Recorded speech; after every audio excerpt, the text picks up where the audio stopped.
start. And Alessio Picariello in the pink nose Porsche tries to get up the front row, but he can't, because on his inside is Laurens Vanthoor, and Vanthoor from the third row tries to squeeze by Frankie Cheng in the Audi, being rather cheeky on the inside as well to get past Maxime Martin.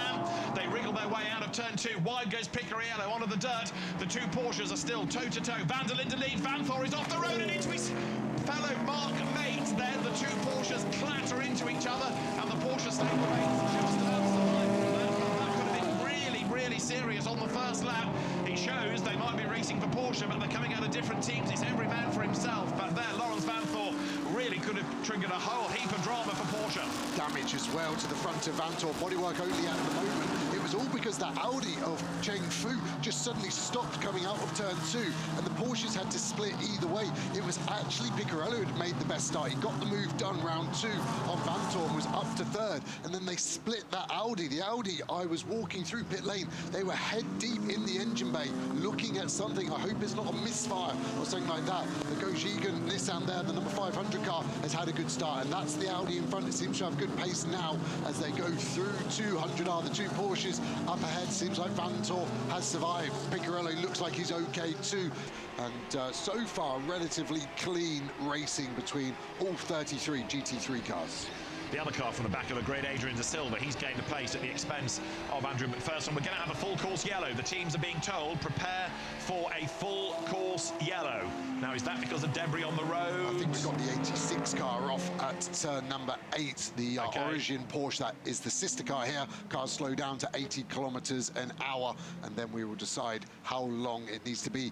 Niels Vicic, race director, has been super proactive this year in a lovely way of getting back to green without always going to a safety car. Let's see how long we need to be under this caution for. So 86 then is off the racetrack. That's the Origin Porsche of Kerong Lee, which should have been a competitive car. So how he got into the gravel, we'll try to elicit. It's in this general region, I think, isn't it? There it is, and it's gone all the way around into the gravel. So that suggests he might have had a tap from behind, but the car goes a lap down. It's going to be hoiked out of the gravel. Hopefully it can rejoin, but it's going to be, as I say, off the lead lap. And if it's a swift recovery job, then we can go back to green without too much time lost. It's on the edge of the circuit. Yeah, and already the marshals are there in their tracked vehicle. I don't see those vehicles outside of Japan, and they're super purposeful, aren't they? Yep. They get great traction, hook it up and get it gone. So I'm relatively confident this won't go to a safety car, and also it's probably going to be less than 3 minutes of full course yellow from this point. Looks like he's by himself. Look at this green turquoise Porsche, turns in, rear loose, and it's then just looped round, and he got stuck in the gravel as it comes to a stop. Saw Sasahara running a little bit wide there.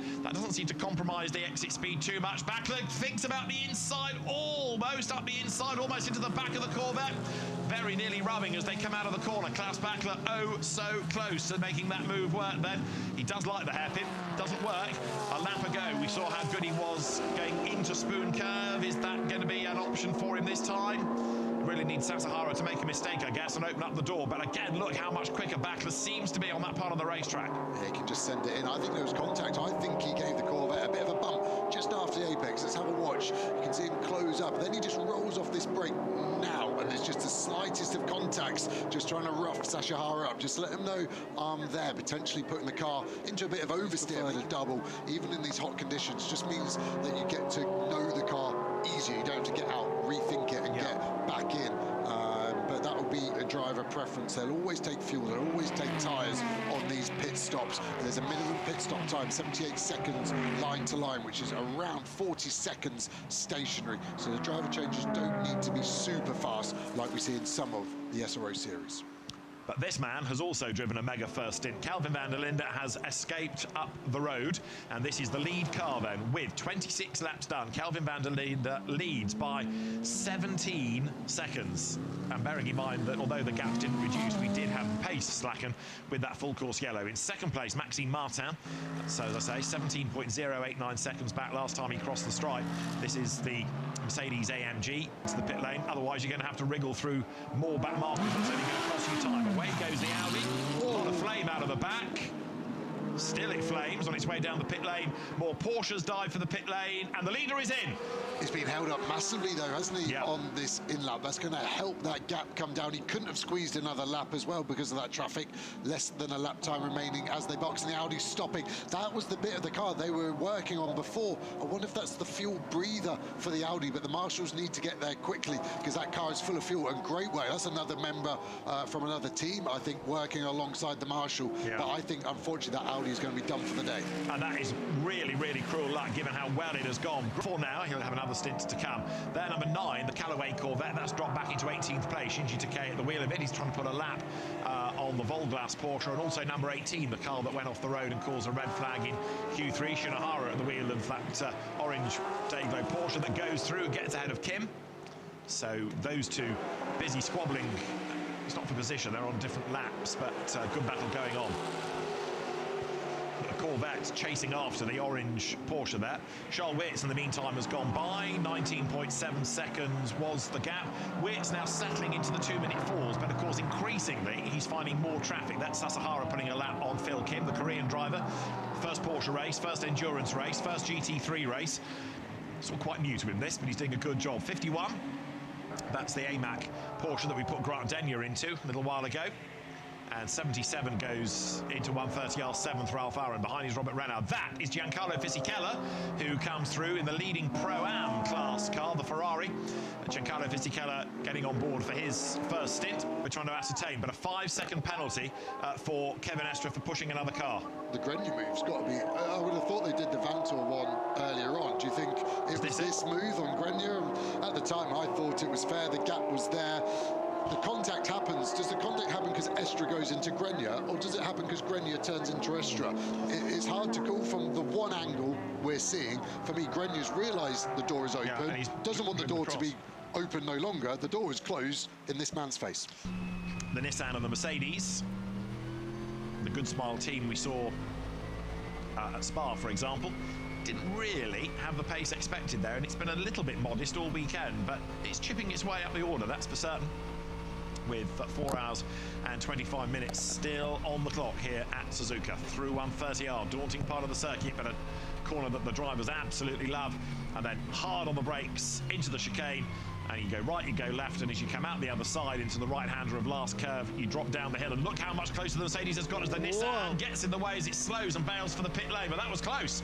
Yeah, and the driver getting on the radio as well, just to let the team know that was close. Don't think the Nissan could have done much more, maybe flick a right-hand indicator on, just to make it obvious they were going for pit lane, but that was a scary move. It shows the closing speed, and the driver's unable to flat out attack the pit entry because it is so narrow. And Sasaki then starts our next round of pit stops, all but so coming in is number 33, Phil Kim in the Volglas Porsche. That's his double stint done, so he will now give way in that car. The 32 has to be innocent because we saw it come in and stop, and we saw it release and go into the fast lane without issue. So unless the 18 has been released in front of it, I can't see how the 32 has done anything bad to the 18 Porsche.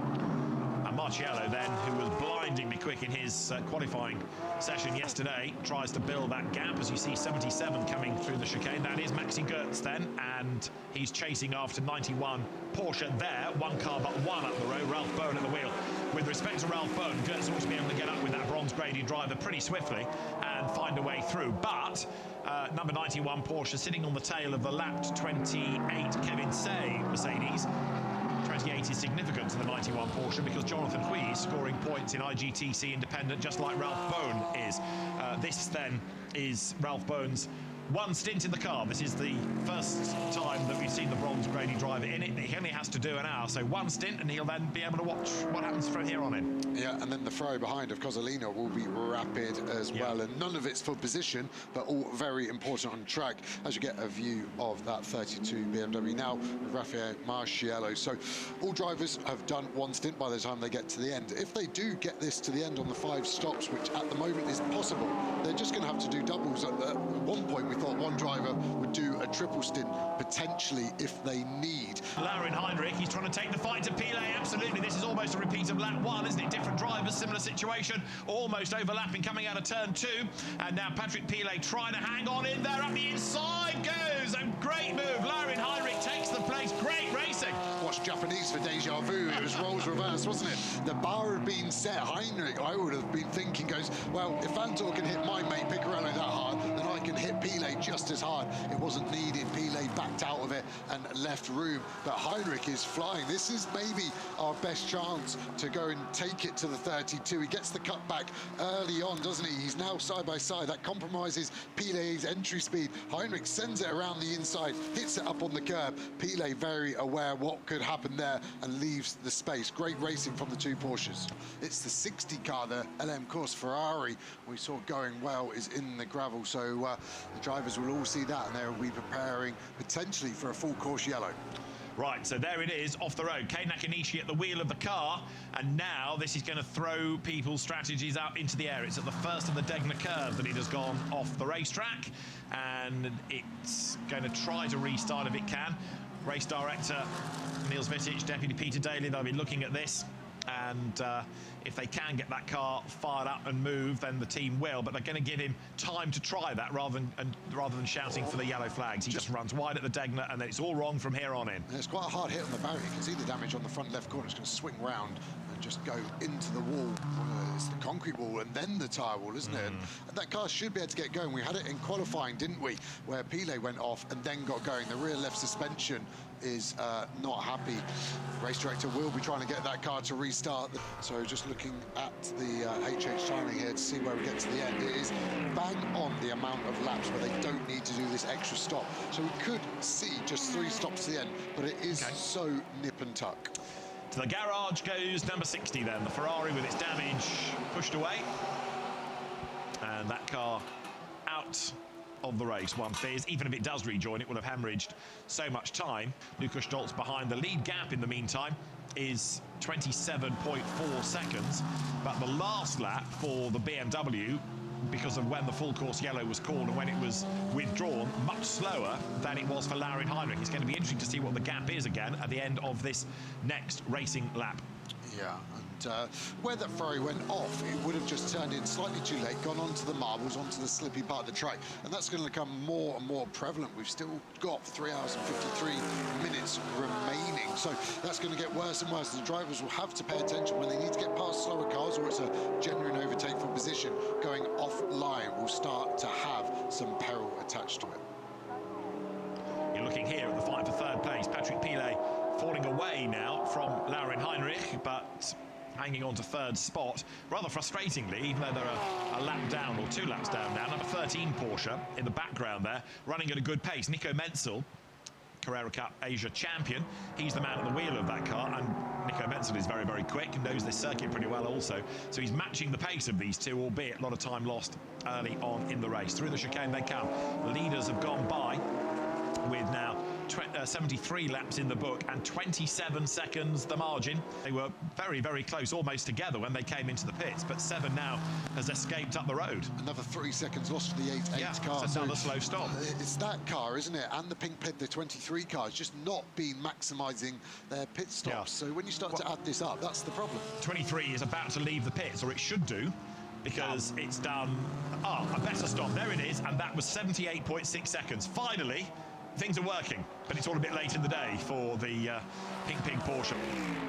And in the background here, as we had early on before that last round of pit stops, the number 13 Porsche with the right pace, and Li Feng back at the wheel of it.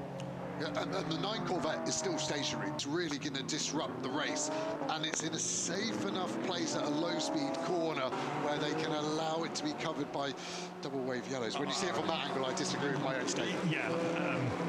Yes, I think possibly knowing there was a wave of pit stops, get those done, and then when everyone's got back into a rhythm, it might be interrupted. I would not be surprised if the call didn't come pretty soon. Let's have another look at a replay here of number 23 Porsche, 61 Porsche, battling amongst themselves. 61 was Sven Muller on the last stint, having taken over from Harry King. Bit of hit and shoulder there, and that puts the Pink Pig Porsche off the racetrack and back on again. So 61, Harry King at the wheel of it, taking no prisoners. Dorian Boccolacci at the wheel now of 23. Right, there's the Corvette. Niels Vitic and Peter Daly, the race directors, will be having a look at this and making a decision. Charles Weerts is into 32, so they are doing single stints, but they've changed the order. We go green, and you see there the BMW 89 diving up on the inside as they head towards turn 1. There's the second, there's the third, there's the fourth place cars. Now the gap, which has been 20-odd seconds for most of the last couple of 3 hours, is down to just under 5. Weerts now can build that because he's got clear real estate. And where is the second place car of Grenier? Look, he's got masses of traffic ahead, and he's under pressure from Vanthor. This is hell on wheels for Grenier. He's got to make progress, but he's got to leave the door open. And Weerts is on his own. The risk of contact for these guys working through the back markers is so high. They've got to be calculated. You've got to get on the front foot. You could lose it, but you could also win the race. Weerts is going to get this gap. This gap will be over 8 seconds, I would imagine, by the end of this lap to this AAA Mercedes. Grenier helplessly flashing his headlights. Everyone else is in their own race. He knows that, so the move has got to be clean. You can see the headlight flashing chain going. Everyone's at it. It looks like we've got a short circuit going on, but around this long circuit, and the Porsche to the inside of the get-speed car. 6 and 7 are rallied again. That's the third little rub these two have had, and that was Picariello trying to get up on the inside of Vanthor. Remember, it was those two that laid into one another on the first lap. So 1-1. Actually, Vanthor stays ahead, doesn't he? But there's not much love lost between these two. They'll reflect on it, no doubt, in a different way at the end of the race. But right now, it's every man for himself. Never mind whether you're on the Porsche factory roster or not. They're quite literally at 6 and 7s with each other, aren't they? The 6 car here, it seems to have the pace over the 7, and you'll see it in the right-hand side of your shot. Who's kicking off in front, and then Picariello sends it down the inside, doors Vanthor, opens up the lock, and Vanthor, luckily for him, just gets the exit anyway. Lawrence Van Door, yes, coming out of the corner. So he stays ahead of Picariello. Every time Race Control have a look at a Porsche incident, it seems to be those two. But brilliant stuff as they try to get through the traffic. They've also got another back-marking Nissan between them and Mikael Grenier. So stop fighting, Porsche pair. Get after that Mercedes. Run-up version. This is the Gojira 500 car leading the silver class. Like we said about car in the wall. 45. Is that going to be able to get going? That's out of T11. It is. It's Yamasaki at the wheel of it. And the Ponos Racing Ferrari does get going. He looped it coming out of the hairpin seemingly, and around it went to the barriers, but it has got going. That's a relief to all. It's going to be there's damage on the suspension. He's gone to turn right. You can see the front right wheel was pointing left, and you can still see the driver turning right. There's been damage to the front right suspension, and the first he knew of it is as he asked the car to turn right, and the car said, "Thank you, I'm not going to." Okay, car off the road, car in the gravel. You know what comes next. So another interruption beckons now. Was he pushed or did he fall? We're about to find out. That is the Liang Jiatong Porsche behind, out of the corner, sideways. There was contact, and around goes the Ferrari, and that's the impact that damages the suspension, not the initial touch. A new fastest lap of the race, just done by Raffaele Marciello. He has now done a 2 minutes 1.138. So Marciello stretching that margin over Farfus, who's 1.2 seconds ahead of Estra. They're in 6th place now. Bastien Bus, that car with its damage, as well as a couple of stint reset stops. We need to see also where Stoltz falls into the order when he comes across the line. Joe was suggesting he's going to be in clear air, which will help, but he will have given up a lot of track position, of course. Yeah, he's in a huge amount of clear air. Although we have a car off at the corner, he's approaching the 30 car, has run wide at Spoon Corner, so this could potentially shake it up once more again as we see the car of Estra get past the back marker. It's a very short sun strip. You can just see the top right part of the windscreen, the Porsche banner there. We've got a full course yellow being shown on the driver display. There's a car off. The 555 car is off here at 130R, and that's stuck in the gravel. And another full course yellow is called, therefore. That's our 7th. So they are coming in quick succession now. And full course yellow again.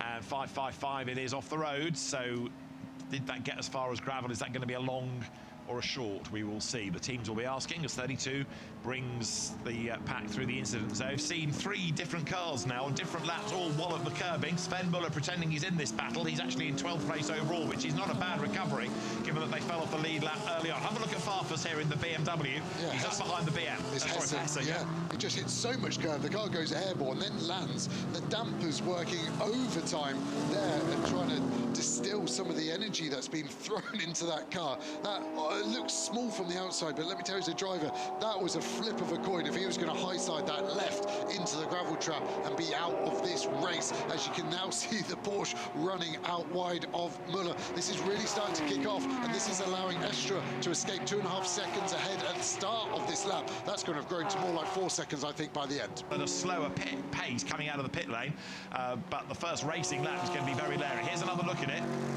Misty box. Was that Miller actually hitting him? It might just have been caused by contact. I was trying to work out what had caused it to go loose there rather than anywhere else that it came off, but it might have just been a little brush between the two. The race this way, so it's a shame. I'm sure the team will be running simulations. Is that a right-hand indicator on from Heinrich? I think it was. Eased out the way through a dirty part of the track, so we want to make sure his tyres are clean.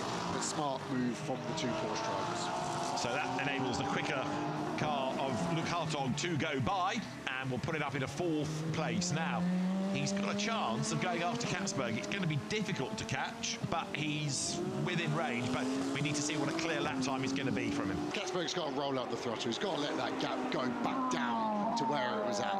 He did the right thing by cutting the chicane to avoid contact. Hartog went for the lunge. That wasn't on, but it was too late to realise that by the time he did it. But Katzberg can't cut that much. You'll see the headlights of the Porsche dip to the inside, but his speed is too high this first apex. He's going in deep over the curb. Katzberg's got nowhere to go. He has to cut. Does he need to cut flat out? I don't think so. But he's done it, and now he's got to roll at the throttle. Otherwise, I think that could be a penalty. They're not losing as well. He is not losing as many points to Van der Linde. They were at the start of the season put together, then split apart. So it's now every man for himself in that fight. So Farfus, being outscored by Van der Linde. So every place that car can gain back does help a little to stem the tide. Yeah, massively so. And I wonder now. This 10 car just don't seem to get any closer. I think the tyre advantage we had on having a shorter final stint has now just kind of negated itself ever so slightly, and I feel Katzberg is able just to keep that gap at sort of 3 to 4 tenths of a second, which is just enough to be able to do what he's doing. He doesn't need to do anything drastic. As I say that gap has just shrunk back down again as they go into 130R. Yeah, there's certainly no suggestion that Hartog is giving up in that quest. He might not achieve it, but he's certainly not settling as the cars then come out of the 130R sequence up towards the chicane. The leaders have gone by, and the top two now then working their way around turn 7. I think we've got now this as the last lap. There's less than a lap time left in the race, so with 50 seconds to go, it should be checker flag at the end of this lap, I would suggest. So this is Hartog's last chance, last challenge as he goes down to turn 1. Last lap here at Suzuka. Katzberg is ahead and just fending off Hartog. Yeah, definitely last lap now, so every corner they're visiting for the last time. 6.5 hours of pounding around, and this is what it comes down to. We ride with our race leader, 12 seconds clear of Vanthoor behind Katzberg, holding on to that final podium position. And has Van der Linde now just got the capabilities just to stroke it home and just take in all the signs, all the smells, and all the glory?